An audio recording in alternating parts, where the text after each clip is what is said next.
I would like to share with you now some of our innovative uses of ICT in teaching and learning in the early years.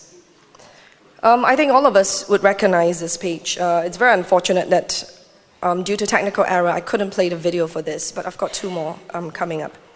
One of the first successful ICT innovations was leveraging MSN Messenger to teach physics. Now, physics to many students is a very boring and daunting subject.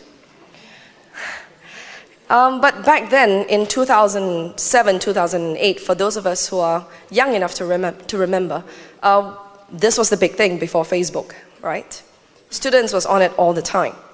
So the teachers got fed up with the students not studying physics, but they were constantly chatting on MSN Messenger. So in partnership with Microsoft, our physics teachers resurrected Newton, who could answer students' questions on Newton's law.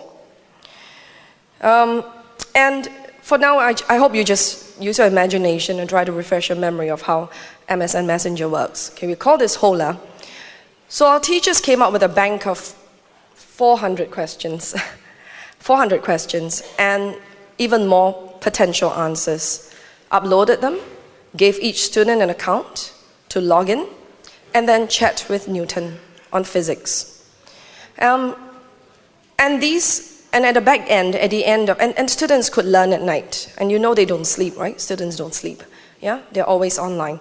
So instead of chatting with their friends on things that were not important, they were chatting with Newton on physics. And suddenly, Newton became real and alive.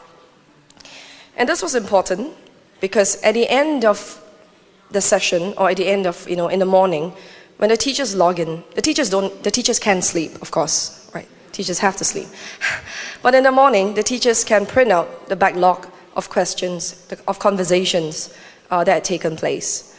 And for questions that Newton couldn't answer online, the teachers could then take them back to the classroom and use them for class discussion. So that it would be quite seamless, the learning, and gaps were closed. Such an innovation allowed for students to learn outside the confines of a physical classroom space, as well as beyond curriculum hours and at their own pace. And this is what self-directed learning is all about.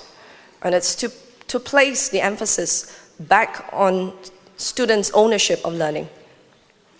It also encouraged students to ask questions in a very secure environment where they're not being judged and they wouldn't be laughed at, for asking a stupid question.